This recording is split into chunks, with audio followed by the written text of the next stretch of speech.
पास second example है वो wound bed से रिलेटेड है। बेसिकली इसमें हम नॉन कॉन्टैक्ट मेथड यूज़ करते हैं और जो हमारे पास डोजेज होती है एनर्जी की वो 1 से 5 जॉल पर सेंटीमीटर स्क्वायर जो है हम यूज़ कर सकते हैं।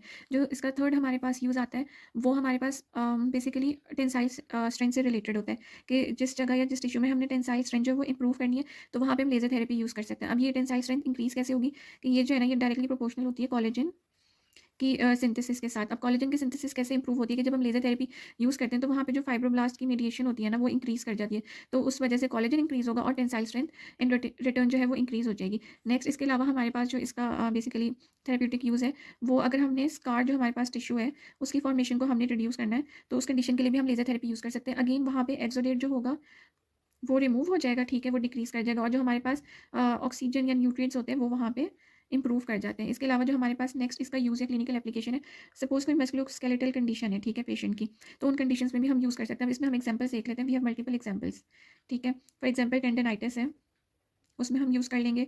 देन वी हैव बर्साइटिस है, ठीक है।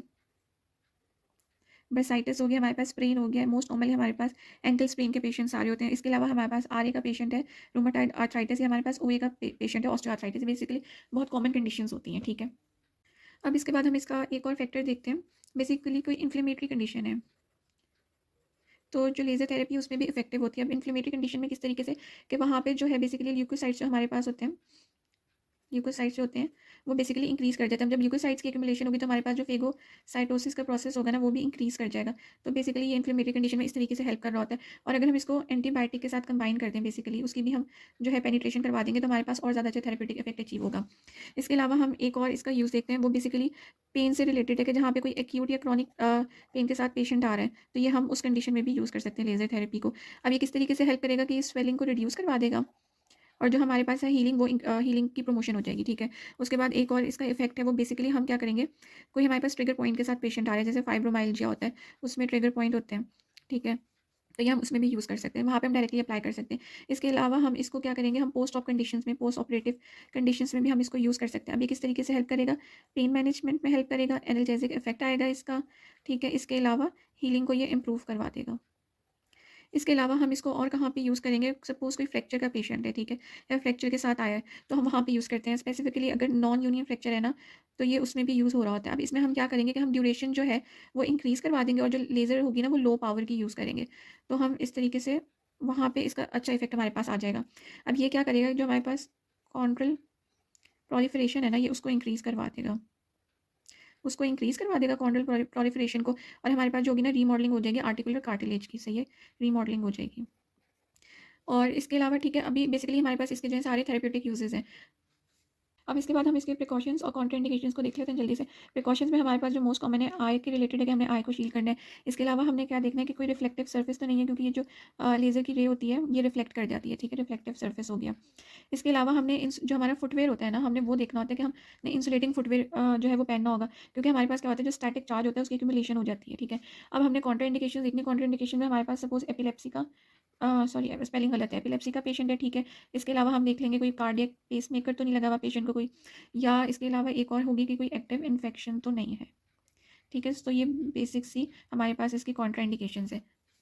तो अब हम जो है बेसिकली हमने जो टाइप्स डिस्कस की थी कि हम 3 टाइप्स जो है लेज़र की उसको फिजियोथेरेपी में यूज़ कर रहे होते हैं, तो हम पहले जो है उसके टाइप को डिस्कस करते हैं जो कि हमारे पास रूबी लेज़र से रिलेटेड है। ये जो रूबी लेज़र होती है ना इसको हम क्रिस्टल लेज़र भी कहते हैं।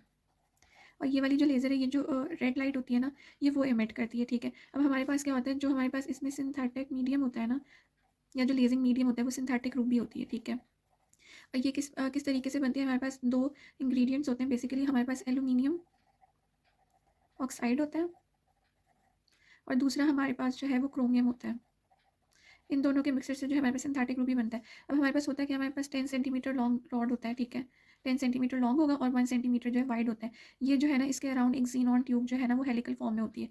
अब हमारे पास होता क्या है कि हमारे पास हम एनर्जी की सप्लाई होगी, ठीक है, और ये ज़ीनॉन ट्यूब इसके अराउंड कॉइल्ड होती है, ये जो रूबी रॉड होता है उसकी वजह से क्या होता है, ये जो ज़ीनॉन ट्यूब है ना ये एक फ्लैश इमिट करती है, सही है। जो फ्लैश ऑफ लाइट होती है ना ये जो रूबी मॉलिक्यूल्स होते हैं ये उनको एक्साइट करती है, बेसिकली मॉलिक्यूल्स को एक्साइट करेगी। अब ये जो एक्साइटेशन होती है ना इसकी वजह से क्या होता है, सपोज ये मॉलिक्यूल्स हैं ये अपनी ग्राउंड स्टेट पर है, ठीक है। अब जब इनकी एक्साइटेशन होगी ना ये हायर एनर्जी स्टेट पे चले जाएंगे, ठीक है, इधर आ जाएँगे। अब ये वाला जो फ़ेज़ होता है ना एक्साइटेशन का, ये अनस्टेबल होता है। तो उसकी वजह से क्या होता है कि ये जो मॉलिक्यूल्स होते हैं ना, ये कुछ देर बाद वापस ग्राउंड स्टेट पर आ जाते हैं, ठीक है। अब इस प्रोसेस में हमारे पास क्या होता है, ये जब वापस ग्राउंड स्टेट पर आते हैं, एक फोटोन रिलीज़ होता है, ठीक है। अब ये जो प्रोसेस है ना, इसको हम कहते हैं स्पॉन्टेनियस एमिशन।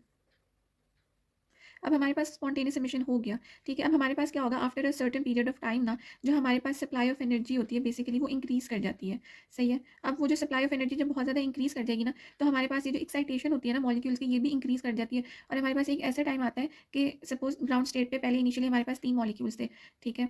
और जो एक्साइट हो रहे थे वो सपोज़ 2 मॉलिक्यूल्स थे, लेकिन अब जब सप्लाई ऑफ एनर्जी हमारे पास इंक्रीज़ कर जाती है, तो हमारे पास ग्राउंड स्टेट पे 3 ही मॉलिक्यूल्स हैं, लेकिन जो हमारे पास एक्साइटेड फॉर्म में मॉलिक्यूल्स होते हैं ना, वो बहुत ज़्यादा इंक्रीज़ कर जाते हैं। तो ये हमारे पास कम हो जाएँगे और ये हमारे पास इंक्रीज़ कर जाते हैं। तो इसकी वजह से क्या होता है कि हमारे पास ज़्यादा से ज़्यादा जो है ना फोटोन रिलीज़ होता है और ये आपस में कोलाइड करते हैं, जिसकी वजह से जो है लेज़र प्रोड्यूस होती है। और ये वाला जो प्रोसेस है जिसमें ग्राउंड स्टेट में कम होते हैं और एक्साइटेड स्टेट में ज़्यादा होते हैं, इसको हम पॉपुलेशन इन्वर्जन कहते हैं। अब ये जितने भी फिनोमेनास है ना, स्पॉन्टेनियस एमिशन हो गया और ये पॉपुलेशन इन्वर्जन, ये लेज़र में यूज़ होते हैं, ठीक है। एक ही हमारे पास रूबी लेज़र में यूज़ हो रहे होते हैं और एक हमारे पास एक और लेज़र की टाइप होती है जिसे हम गैस लेज़र कहते हैं। गैस लेज़र में बेसिकली हमारे पास हीलियम नियॉन ट्यूब आ जाती है। सपोज़ हमारे पास हीलियम नियॉन ट्यूब है, ठीक है। और ये ना लो प्रेशर होता है इसके अंदर। इसमें भी सेम फिनोमेना यूज़